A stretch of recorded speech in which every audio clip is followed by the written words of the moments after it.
Occasion ఏదైనా location ఎక్కడైనా తెలుగువారి వేడుక అంటే ఆలివ్ మిఠాయి ఉండాల్సిందే. వయసు పెరిగే కొంది అందరికి చాదస్తం పెరుగుతుంది. బట్ మీకు వయసు పెరిగే కొంది ఉత్సాహం పెరుగుతుంది. అది ఎప్పుడు ఉంది. ఇప్పుడు రియలైజ్ అవుతున్నారు. అవునా? యా. తెలియదు ఐ కదా. Was like this. ఎందుకంటే బాలు గారు అల్లరి పిల్ల అల్లరి పిల్ల అని చెప్పి నన్ను ఎంత ఆడేసుకునేవారు. మీరు స్క్రీన్ లో చూస్తే కూడా నన్ను ఆట పట్టించేవారు. ఇమిటేట్ చేయని, అవునవును. ఇంకోటని నన్ను ఇమిటేట్ చేయ అని చెప్పి నాతో ఎప్పుడు జోవియల్ గా బాలు గారిని ఉండేవారు. బాగా ఇమిటేట్ చేస్తారు కదా మీరు. చెయ్యను, యాక్చువల్లీ ఆయన ఇమిటేట్ చేయను. కానీ ఏంటంటే ఆయన అనుకునేవారు అనమాట, అందరినీ చేస్తావు కాబట్టి నన్ను కూడా చేయి, ఏదో ఒకటి చేయి, బాగుంటుంది, ఫన్గా ఉంటుంది అని అనని ఇదేం టీవీలో రాదులే అనేవారు. కానీ అన్నీ యాస్టీస్గా టీవీలో వచ్చేసేవి. నేను ఇమిటేట్ చేసినవన్నీ వచ్చేసేవి. సో యా, అంటే గ్రేట్. బాలు గారు ఎలా జడ్జిమెంట్ చెప్తారనా లేకపోతే ఎలా పాడతారనా? అంతే. అది పాట పాడిన తర్వాత ఇది సీతారామ శాస్త్రి గారు ఎంత అద్భుతంగా రాశారమ్మా ఈ పాట వింటుంటే అని ఇలాంటి tidbits about the song, lyrics పొగడ్డం అండ్ ఆ టైంలో ఏం జరిగింది అనేది ఆయననే ఉన్నారు ఆ టైంలో అన్నీ. అందుకనే పాడుతా తీగ ఇస్ వన్ ప్రోగ్రామ్.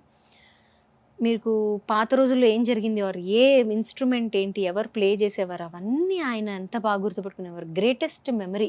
అందరినీ గుర్తుపెట్టుకుని పలకరించి దగ్గర చేర్చుకుంటారు ఆయన. అప్పట్లో టాప్ రెమ్యునరేషన్ తీసుకున్న సింగర్స్ లో మీరు కూడా ఉన్నారు కదా మీ జనరేషన్ లో. ఉన్నాను సుమి. యా, అప్పట్లో అంటే హైయెస్ట్ రెమ్యూనరేషన్ తెలుగులో వచ్చింది. ఆ తర్వాత ఇన్ఫ్యాక్ట్ సూపర్ సింగర్కి వచ్చినప్పుడు కూడా మంచిగానే పే చేసి they have paid for remuneration as well as tickets అంతా. ఫస్ట్ సాంగ్ రెమ్యునరేషన్ ఎంత madam? First song Vande Mataram Srinivas garu 5,000 రూపాయలు ఇచ్చారు. Oh my god. 25 years back. But ఆయన చూడండి ఎంత గొప్ప వ్యక్తి అంటే, ఇప్పుడు పేమెంట్ తక్కువే కావచ్చు, ఇంకోటే కావచ్చు, కానీ చెప్పిన పేమెంట్ ఇస్తారు అండ్ బాగా చూసుకుంటారు సింగర్స్ని. ఫస్ట్ సాంగ్ కే 5,000 అంటే మీరు 5,000 మీరు ఊపే టైంకి ఒక వెళ్ళిపోయి ఉంటారు లక్షల్లోకి. కొంచెం ఇచ్చారు కానీ ఇప్పుడు వదిలేండి అవన్నీ. బాగానే అంటే అప్పట్లో పేమెంట్ కొంచెం ఉండేది, షోస్కి కూడా మంచి పేమెంట్స్ ఉండేవి. అండ్ ఉన్న సింగర్స్ లో కల్లా ఫైనాన్షియల్ గా మంచి పెద్ద కరోడ్పతి, అంతేగా చాలా ఆస్తులు సంపాదించుకున్న సింగర్ అంటే ఉషా గారు పేరే నేనా? చెప్తారు. నా ముందు అంత దూరదృష్టి ఉండుంటే వేరే లెవెల్లో ఉండేదాన్ని. అంత లేదమ్మా. దగ్గర దృష్టిందా అప్పుడు? ఎప్పుడు దృష్టి అనేది దాని మీద లేదు. ఎప్పుడు ఎంతసేపు ఈ పాట నేర్చుకోవాలి, ఆ పాట నేర్చుకోవాలి, ఇది ఇలా పాడాలి స్టేజ్ మీద అనే తప్పితే never I was into real estate అను లేకపోతే ఇంకోటను అలా ఎప్పుడు లేదు. Never I was. ఎవరు మేడం మీ మెంటర్? ఎవరు అంటే మీ mentor singers? Of course Balu garu. Balu గారు మాకు ఎంత నేర్పించేవారంటే, ఇలా ఆయన పైన కూర్చుంటే అలా కింద కూర్చునేవాళ్ళం. అందరం కింద కూర్చుని ఆయన చెప్పే ప్రతి మాట వినేవాళ్ళం. నాకు కొన్ని సాంగ్స్లో బ్రీత్ కష్టమయ్యేదనమాట. అప్పట్లో ఎందరో మహానుభావుల టైంలో ఒక పాట, అన్నది నీవేనా నా నా నా నా స్వామి, ఈ పాట నేను పాడాను. అది నేను ప్రతిదానికి బ్రీత్ తీసుకోవడం కొంచెం కష్టపడుతూ ఉన్నానమాట. అప్పుడు బాలుగారు చెప్పారు బ్రీత్ ఎలా తీసుకోవాలి, హోల్డ్ ఎలా చేయాలి. సో అదంతా learned so much. He's my guru. So అమ్మా నాన్న రోల్ ఎంతవరకు కీలకం మీ జర్నీలో? అబ్సల్యూట్లీ. చాలా ఎంకరేజ్ చేశారు నన్ను. మా అమ్మ ఎప్పుడు నాతో పాటే ఉండేది, నాతో పాటు పాటలు పాడించుకుంటూ ఉండేది. మా అమ్మ ప్రాక్టీస్ చేపించేది. ఎందుకంటే సాంగ్ పాడాలి అని అంటే ప్రాక్టీస్ ఇస్ చాలా ఇంపార్టెంట్. ఇప్పుడు మీరు కూడా చూస్తే రాగానే ఏదో పాడేసుకుంటూ ఉన్నాను, ఎందుకంటే వాయిస్ ఓపెన్ అవ్వాలి, మనం పాడాలి. Voice is not like an instrument, ఏదో ప్లే చేస్తే కరెక్ట్గా నోట్ పలుకుతుందని కాదు. తప్పులు వస్తాయి, ఎవరికైనా తప్పులు వస్తాయి. బట్ ఎంతవరకు తక్కువ తప్పులు చేయడానికి ప్రయత్నించాలి ఈజ్ వాట్ ఐ థింక్. అందుకనే ప్రాక్టీస్ ఎక్కువ చేపించేది మా అమ్మ. మా నాన్నగారు కూడా.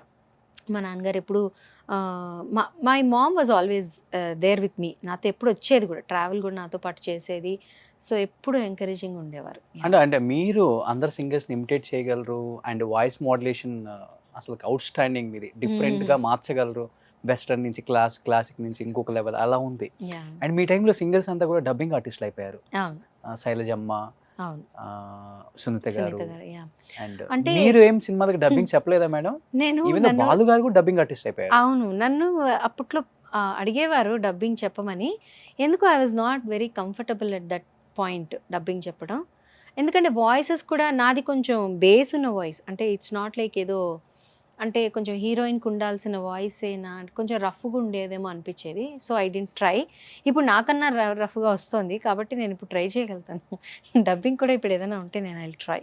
ఓకే, అసలు డబ్బింగ్ చెప్పలేదు. చెప్పలేదు, చెప్పలేదు. అంటే ట్రయల్స్ చేశాను 1-2. హీరోయిన్కి నాకు అంత వాయిస్ అదే చెప్తున్నాక కొంచెం బేస్ అనిపించేది. So it's a different voice all together. So అని చెప్పి ఎక్కువ చేయలేదు అప్పుడు. సో ఇప్పుడున్న జనరేషన్ హీరోల సినిమాలు చూస్తున్నారా యూఎస్ లో వచ్చిన తర్వాత? నేను చాలా ఇష్టం నాకు సినిమాలు చూడడం. మంచిగా ఇప్పుడైతే ఓటీటీల్లో కదా, అవును, మంచిగా హ్యాపీగా ఇంట్లోనే ఒక పాప్కార్న్ చేసేసుకుని వచ్చుకుని సినిమా పెట్టేసుకుని హ్యాపీగా చూస్తాం. Uninterrupted movies.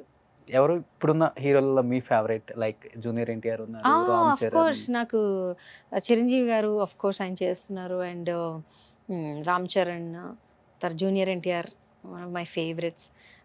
జూనియర్ ఎన్టీఆర్ గారు ఐ మెట్ హిమ్ పర్సన్గా కూడా ఆయన నాకు చాలా ఇష్టం. నా ఆడియో రిలీజ్కి ఒక 2 days బిఫోర్ అడిగితే కూడా హెసిటేట్ చేయకుండా ఎప్పుడు అని చెప్పి హీ కేమ్ ఆన్ డాట్. అసలు అంత మంచి వ్యక్తిని, అంత గ్రేట్ యాక్టర్ని యూ కాంట్ ఫైండ్. అంత గొప్ప వ్యక్తి కూడా and greatest actor as you all know, మనందరికీ తెలిసిందే అది. Then Allu Arjun garu, of course Mahesh Babu Mahesh Babu garu, అందరూ everybody has got their own market కదా. అందరు మూవీస్ చూస్తాను నేను హ్యాపీగా అండ్ అందరు యాక్టింగ్ని ఎంజాయ్ చేస్తాను. సో మీరు యాక్టింగ్ వద్దాం అనుకున్నారు కదా, ఇన్ కేస్ జూనియర్ ఎన్టీఆర్ గారికో మహేష్ బాబు గారి లేదండి, అంటే సిస్టర్ రోల్స్ అంటే మీకు ఇష్టమా మేడం? చేస్తానండి, తప్పకుండా చేస్తాను. శ్రీకాంత్ గారు చూసుకోండి ఇంకా డేట్స్ వరకు మేడం. లేదు అంటే ఒక మంచి ఎప్పుడు అందరికి ఉంటుంది కదా ఏదో చిన్నపాటి, అంటే మనలో కూడా ఒక కళాకారుడు ఉంటారు. Everybody wants to do something or the other. ఇదివరకు ఏంటంటే సింగర్స్ అంటే సింగర్స్ గానే రెస్ట్రిక్ట్ అయిపోయారు. అండ్ బాలు గారు ఆ ట్రెండ్ని చేంజ్ చేశారు. ఆయన యాక్ట్ చేశారు, మ్యూజిక్ కంపోజ్ చేశారు, అఫ్ కోర్స్ పాడారు అండ్ ఎవ్రీథింగ్. తర్వాత నుంచి ఎవరు చేయలేదు. అనుకుంటా బ్రేక్ చేసింది. అవును, ఆయన బ్రేక్ చేశారు. ఆ తర్వాత ఎవరు ఫాలో చేయలేదు. సో అందుకే ఆయన బాటలో నేను కూడా ఏమన్నా యాక్టింగ్ ఉన్నా, ఇప్పుడు డబ్బింగ్ ఉన్నా, ఇంకేం సెకండ్ ఇన్నింగ్స్ మళ్ళీ సింగింగ్, మళ్ళీ singing of course singing start చేస్తాను. సో ఇలాంటివన్నీ కూడా I'm up for it. So Usha గారి డేట్స్ కోసం సంప్రదించవలసిన వారు కింద నా నెంబర్ వస్తుంది చూడండి, దానికి సంప్రదించండి. ఇప్పుడు డబ్బింగ్, యాక్టింగ్, అంటే acting is part of singers అనిపిస్తుంది నాకైతే. అంటే అదేదో పెద్ద సెపరేట్ గా అదొకటి, అంటే గొప్పగా యాక్ట్ చేయలేకపోవచ్చు కానీ ఎంతో కొంత అందరూ సింగర్స్ చేస్తారని నా అభిప్రాయం. డైరెక్టర్స్ మీ వీడియోస్ యూట్యూబ్ లో చూస్తే చాలా ఏం పర్ఫెక్ట్ యాక్టింగ్ అని చెప్పేసి మిమ్మల్ని తీసేసుకుంటారు కూడా. ఇప్పుడు అంత యాక్ట్ చేశాను నేను, ఇక్కడ కాదు బిఫోర్ ఉన్నాయి కూడా. ఇప్పుడు నాలాగా నేనున్నానని అనుకున్నానండి. మీరు యాక్ట్ చేశారు అని మీరు చెప్తే కనుక దాన్ని నేను ఖండించలేను. అంతేనా? ఖండిస్తాను యాక్చువల్లీ. సూపర్, నిజంగా మేడం చాలా హ్యాపీ అనిపించింది. ఎందుకంటే కొన్ని ఇయర్స్ తర్వాత స్క్రీన్ మీద కనిపించబోతున్నారు అండ్ ఈ ఇంటర్వ్యూ ద్వారా మీకు ఒక మంచి జరిగిద్దన్న ఒక పాజిటివ్ వైబ్స్ అయితే నాకు ఉన్నాయి. డెఫినెట్ గా మీరు సెకండ్ ఇన్నింగ్స్ స్టార్ట్ చేయాలి, మంచి పాటలు పాడాలి, మంచి సినిమాల్లో యాక్ట్ చేయాలి. అది కొంచెం ఎక్కువగా ఉందేమో, చాలా సినిమాలకే డబ్బింగ్ చెప్పాలి. And already YouTube voice of Usha start చేశారు కాబట్టి నా ఛానల్ పేరు voice of Usha. Even Instagram లో కూడా వాయిస్ ఆఫ్ ఉషా అనే ఉంటుంది.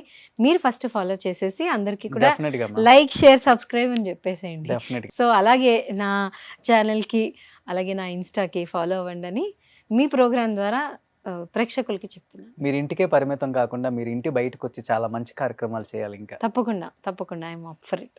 yes చాలా ఉంది, దాచిపెట్టాం అంతే. పిలిస్తే తెలుస్తుంది. I know. నిజంగా madam, thank you so much. ఈరోజు ఈ ప్రోగ్రామ్ కి పిలిచినందుకు thank you very much. loved your show and interacting with you. Thank you. జనాల బిఫోర్ ఇక్కడికి రాకముందు నా ఇంటర్వ్యూస్ ఏమైనా చూసారా మేడం? మా హస్బెండ్ చూసారు. he said నాకు తెలుసు his interviews are quite popular అని చెప్పి he said. శ్రీకాంత్ గారు థ్యాంక్ యూ అండి. Actually heart to heart Roshan interviews అని అంటే చాలా పాపులర్ ఆన్ యూట్యూబ్. మా హస్బెండ్ వెంటనే అన్నారు మీ పేరు చెప్పంగానే. సో ఆయన ఇంటర్వ్యూసా నేను చూస్తాను, వెరీ పాపులర్ అని చెప్పి చెప్పారు. So sir thank you sir madam పంపించినందుకు. లేదు మేడం, నాకు చిన్న ప్రయత్నం. మీరు నిజంగా నేనే లైమ్ లైట్ లో ఉండి మీరు యూఎస్ లో ఉన్నారు అనుకుంటున్నాను. అవునండి, చాలా మందికి తెలీదు. అంటే ప్రోగ్రామ్స్ వైజ్గా అయినా కూడా ఐ థింక్ నేను ఇక్కడ ఉన్నాను అని తెలిస్తే నన్ను డెఫినెట్ పిలిచే గా ఈ shows ప్రోగ్రామ్ ఉంటాయి. ద్వారా మీరు ఇండియాలోనే ఉంటున్నారు, హైదరాబాద్ లోనే ఉన్నారు, Yes. అండ్ అందరికి తెలుస్తుంది మంచి ప్రోగ్రామ్స్ మళ్ళీ వాళ్ళందరూ కూడా మీకు కాల్ చేస్తారు. Okay, I hope so. And then movies లో కూడా మళ్ళీ మేము వింటాం మీ పాటలు, థియేటర్ లో వినాలి మీలాంటి వాళ్ళ పాటలు, ఎప్పుడు మేము మిస్ అవ్వకూడదు మీలాంటి వాళ్ళ వాయిస్. చిత్రమ్మ, సుంతి గారు, మీరు, కౌశల్య గారు, మీరంతా ట్రెండ్ సెట్ చేశారు ఒక టైంలో. సో ఎలా మర్చిపోతాం వాళ్ళని. థ్యాంక్స్ ఫర్ దట్ అండి, thank you so much for wishing. By god's grace you know మళ్ళీ మంచి సాంగ్స్ వస్తాయని, and you know I want to be closer to audience. Yes. అది జరుగుతుందని కోరుకుంటున్నాను. సుమన్ టీవీలో మీ పర్సనల్ అండ్ బిజినెస్ ప్రమోషన్స్ కోసం కింది నెంబర్కి కాంటాక్ట్ చేయండి.